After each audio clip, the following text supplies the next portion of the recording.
Now, let's talk about Fastlane.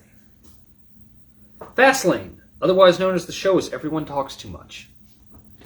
You talk too much. Did you watch the pre-show match? No. Okay, so U.S. champion Riddle versus Mustafa Ali with everyone. Riddle lifted Ali to the middle rope and did a Bo Derek slam from the middle rope after 9 minutes of a match. Riddle wins. It was about a 2.5-star match. Yes. And then Retribution quit. Let me rephrase this. I saw this. You saw in the recap later. Yes. Okay. Yeah. It's done. So they decided to not bury Mercedes Martinez and replaced her with Mrs. Yes. And then they put Mustafa Ali in there out of some random place. And now Mustafa Ali just got kicked back to jobber position. Well, he'll fight Retribution for a little while, and then... Match 1. Bianca and Sasha versus Nia and Shayna for the belts. Sasha loses because she is to see you next Tuesday. But she was wearing some amazing Spider-Man outfit. Yes, they made sure to point out that she is homaging herself to Spider-Man. Sasha's roots. Honestly, this was 2-star match. I had 2-star. Well, it wasn't.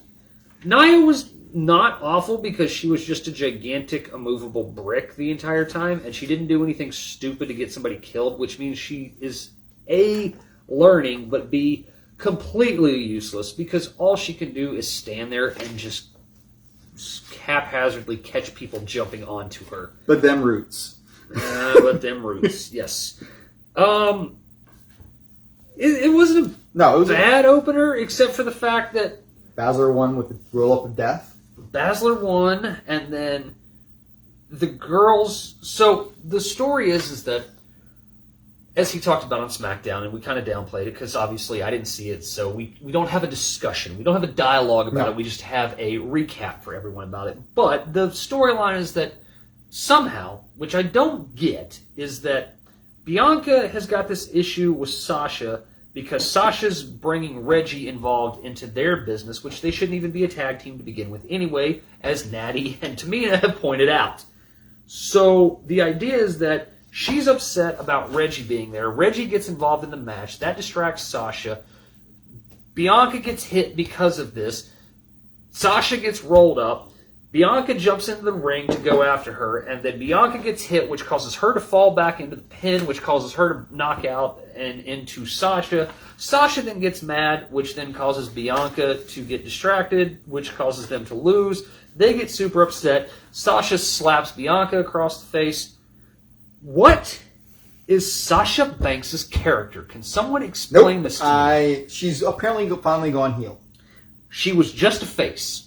She's finally gone heel. She was literally just a face a week ago. I know. I don't. So now she is a horrible person. I can't stand Sasha Banks anyway, so it doesn't matter.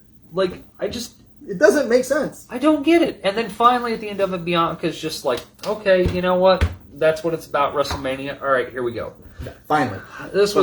We've moved on from what was a horrible idea and moved on. Match 2. I'm not going to say that. Apollo Crews versus Big E. What I wrote was actually kind of funny, but it's... What you read? Oh, yeah. Well, no, it's not as bad as what some people might think it is, but yes, this was just awkward. Apollo came out with his beautiful white and green and his spear, but he did not have his his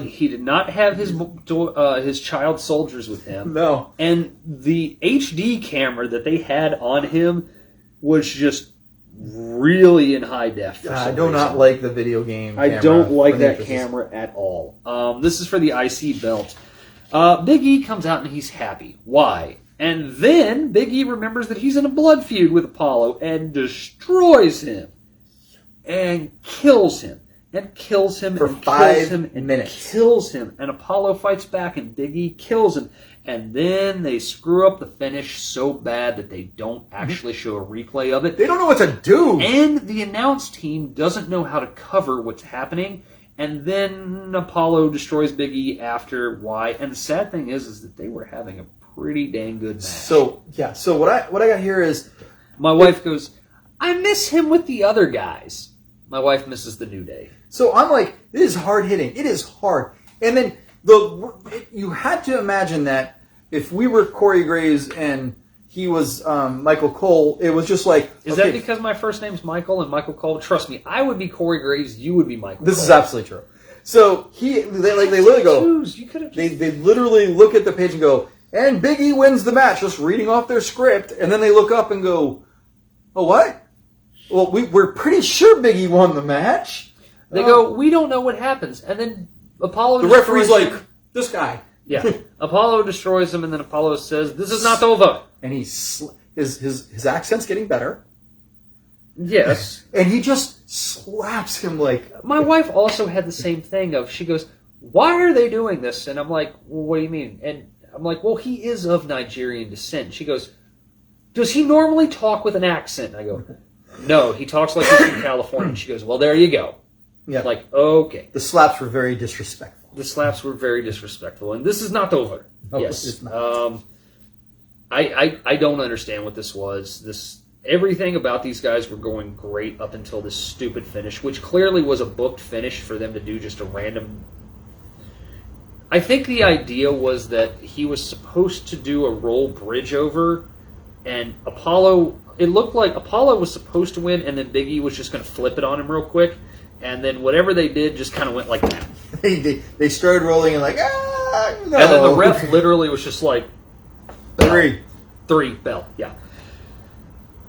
Braun versus Shane. Nope. It's versus Elias. I didn't care. Did you care? I couldn't care. 3.5 minutes. Apparently Shane got hurt backstage, I guess is what they were saying, which means he probably got hurt a day or two ago. He was out there with crutches and a nice pack and everything on his knee. We'll get there. We'll get there on Raw. Okay. Winner Braun. This was a squash. This is a 1.5-star match. For some reason, racist kept getting involved, and then Elias got thrown outside and was on an 8 count, and then he threw him back into the ring, and the announce team was like, there he is doing his job, and then somebody else was like, I don't think Elias wanted back in the ring. So I don't know if they're trying to break Elias and this guy apart. No. Match 3. He's not the racist one. I keep telling you that. Yes, he is. I thought he was the racist one. He looks like Gunner from TNA. You're not going to talk about Nakamura and Riddle backstage, talking about the scooter and Nakamura just ghosting him? Because I was so far behind on getting caught up on this, I literally skipped match to match to match to match because I didn't want to sit through 7.5 minutes of WrestleMania commercials and Dairy Queen and Jack Link's jerky commercials. So it was funny, He goes on and on, and Nakamura just hides does the Homer Simpson into the shadows. Match 3, Seth versus Shin. Burn It Down is angry. I loved this match. It was so good, so technical, so this was clean. Good. I will say, I really wish we could have seen this 8 years ago when these guys were a little bit younger and a little bit more prime, but even 4 3-star match. COVID-19 vaccination commercial. I wrote 3.5-star match of the night so far. Was the match of the night so far? So far, yes. COVID-19 vaccine commercial for WWE. Interesting. Fast forward. Nope, saw it. Also, Ray gave out false information concerning the vaccine. I am not surprised that this happened or that they broadcast it. Interesting. Yes, he tried to talk about how to... Yeah, the information he gave was not accurate. All right. Okay, match 4. Drew Braveheart versus Sheamus. Not the Bowery Brawler, Which the looks Celtic much Warrior. I wrote down, how much money does WWE waste on broken tablets? Because they threw the tablets off the table, hit the floor, and the screen went black. Obviously, the Orton bump and everybody else, and the amount of times that Nia put Lana through tables every single week. They have the typical WWE street fight match for a while, and then they don't have that match, and then they start having a brawl. They look like they were legit trying to murder each other. Drew sweats his entire face paint off, and at the end of the match, it was running into his eyes, and you could see him blinking really hard to get it out of his eyes there for a minute. I wrote 3 things will describe this match: kendo sticks, scars, and welts. Yes. Dang. And the spot has to be from the outside, step up onto the apron, white noise jumping through the table with Drew, because I don't know how hard he runs it. I really don't know how he runs it across the cushion railing. Right. But I would not put my weight and the weight of another person who's hanging off of my back on a cushion rail to jump 3 feet or 2 feet or however far it is into a table with him. I just would not put myself or the other person at risk for that. So Sheamus is so strong if you really think about it. So it was interesting earlier in the match. Terrible finish, by the way. It was terrible finish. Earlier in the match, they were standing on the table, so the screws were in, and then they went and did some things. They popped the screws out because. Yep, and then they came back and did the crash work. But that white noise through the table looked really cool. And I liked when they were up in the TV land, and when he threw him over the set of TVs, and the TVs broke and sparked. It was okay. Yeah. And it was different than the last time that Roman and KO went up there and stuff like that, because I thought they were going to come back off through that table that they had stacked up on the corner. Yeah. So, this was a heck of a brawl. I mean, but we've seen them brawl. Yeah. Did you think the Raw one was better? I feel like the Raw one was just a little bit better. The Raw one was a bit better, and I think that's because, like I said, they had the typical WWE street fight with the kendo sticks and everything in it, and there's really only so much you can do without blood in this type of feud. 2 brawls in a week. In a row. Yeah, I don't know why they would do that. So, match 5. What did you give that? How many stars did you give that? I gave it 3.5. I gave it 4. But I do think the Raw one was better. They beat the hell out of each other. Okay. Match 5. So is this how your wife booked it? She was getting upset. So I just want to go through it. Yep, please. Randy coughs up Black Warrior. You again. Black Ultimate Warrior blood from Satan. Music warping is a nice touch. And we start with fire and bad camera angles. WTF. Ref runs away. Laugh out loud. Alexa summons the lighting rig to fall from the sky. WTF. Fireballs. Again. WTF. Zombie corpse flaming Bray Wyatt return. WTF. Exclamation point, exclamation point. The wife made sure to sit down and watch this with me. And she goes,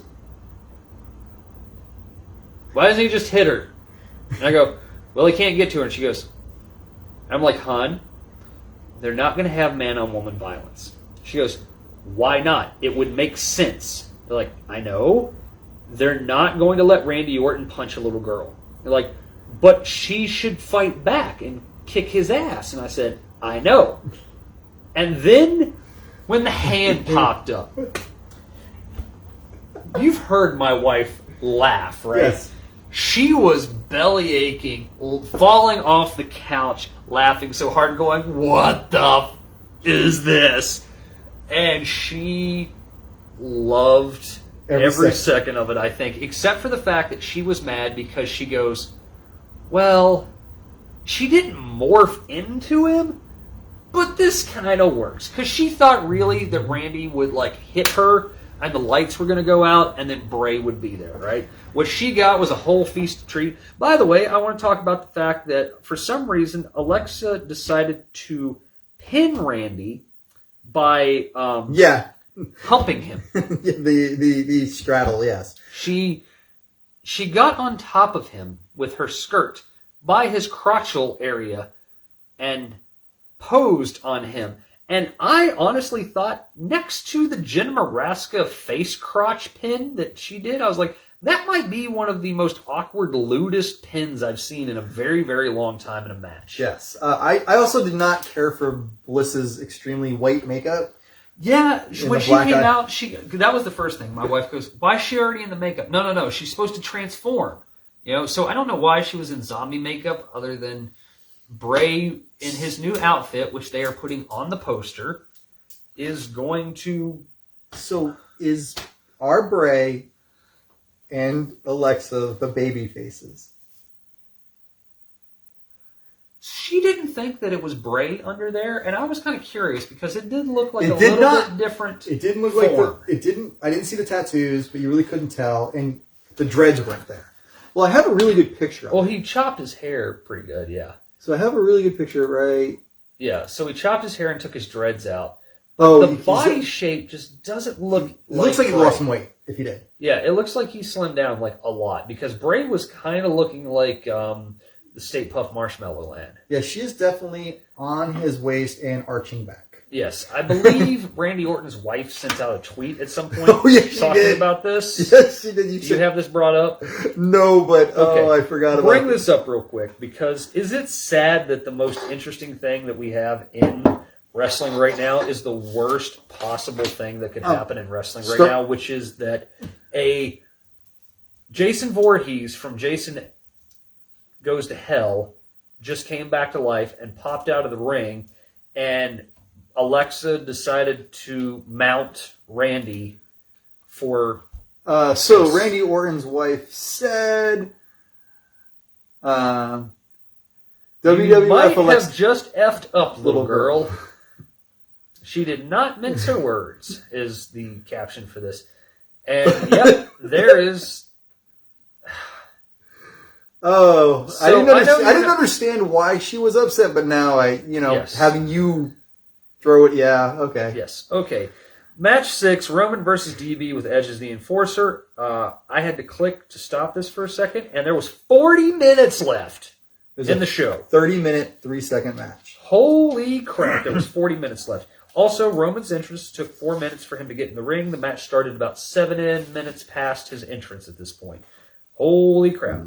I wrote down, I can't get into this match right now. Roman power slams DB due to a botched over-the-top rope spot, and it looked like he just killed Daniel at some point. The ref bump. Why? Okay, so before you get there, Edge is the special ring side enforcer and does nothing for 24 minutes. Well, he's the outside enforcer. What's he supposed to do? He didn't do anything. There He was- just stood there, like, they didn't even put them Yeah. up. Mike Tyson didn't do anything at WrestleMania when he became the outside the ring enforcer. The outside the ring enforcer is literally there to do nothing, except for usually what happens at the end. So I will say that I've been watching wrestling for a while, and I'm convinced now that Paul Heyman is the best seller in this company. There was so much insulting talking in this match. And the funny thing is that this was like, it was like WWE's version of a New Japan match, but they just couldn't quite pull it off. No. Because they tried to do the idea that, because my wife's watching this and she goes, why is he doing that? She goes, what? It's like, why is he trying to wrestle him? I'm like, well, it's a wrestling show. She goes, no, why is she trying to, like, wrestle him? I'm Why like, is he trying to tap him out instead of just beat him? No, not that. She's saying, why is he trying to, like, attack the legs and grab the ankles and roll him? And why is she trying to do this? Because my wife is a legit badass, too. And I'm like, well, that's kind of Daniel Bryan's thing. Because she really had to see it. She's like, I'm not really a fan of Daniel Bryan. I'm like, okay. She's like, I can't. My wife is Vince. I've just been convinced of this. That she's Vince fan. Because she goes, he's just not very believable. And I'm like, well, there was a time when Daniel Bryan was like the #1 rated wrestler in all of the world. And she goes, that guy? I'm like, yeah, for about 10 years, Daniel Bryan was like the best wrestler in the world. And she goes, that? Yeah. She's like, that guy? Really? So. Yeah, she's Vince. Yeah, she's basically Vince. Daniel's trying to use his squirreliness to get Reigns into the submission. And the announce team isn't bad on this for sections of it. They're okay.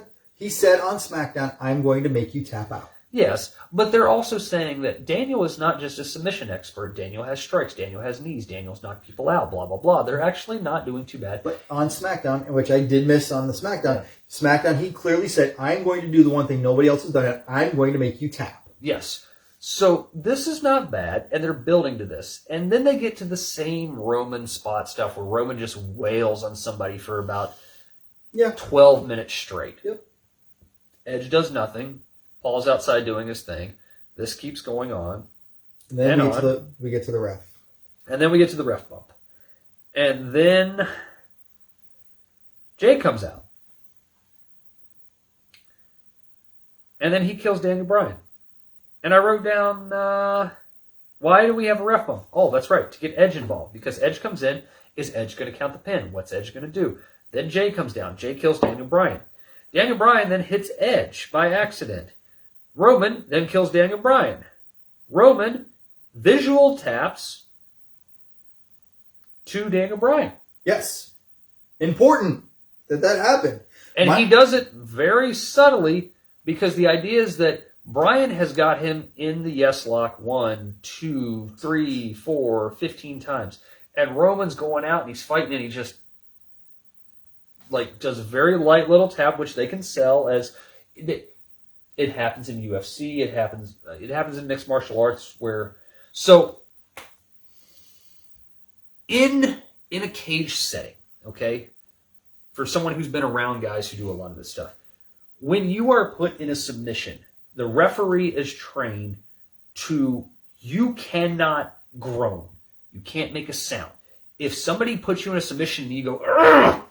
they take that as a visual sign of you tapping. And they, depending on who the ref is, they'll call it right there. Okay. Whether you're ready to tap or not, they'll do it. All right, I didn't know that. A few years ago, there was a match involving Ben Askren, who is popular right now because he's going to have the boxing match with, what's his name, Logan Paul. Mm-hmm. And I think it's the MMA match with Logan Paul they're going to have. And Askren got Robbie Lawler, who is a legit guy, into what's called a bulldog choke. So he got him into a nasty choke in the corner. And the ref grabbed Robbie's hand. Mm-hmm.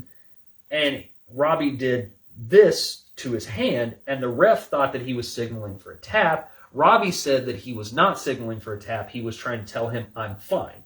Problem with that is that he was going to get choked out anyway. He wasn't getting out of this hole, right? So there was a big hubbub about that. So Roman doing the slight visual, this tap, could easily play back into the story of why, as you said, from catching Edge, who decided at the end of this match to just freaking destroy Daniel Bryan and Roman Reigns and jump down in their faces and say, this is about me. It's my main event. I'm sick of this crap. And he rolls out, and then a ref comes down, and Roman rolls over top of Daniel Bryan, and we get 1, 2, 3, winner Roman. Right. So it looks like we're setting up a three-way. Yeah, there's definitely a lot of rumors out that it's going to be a triple threat match. The thing that was interesting to me was Edge didn't do anything about Jay jumping into the ring.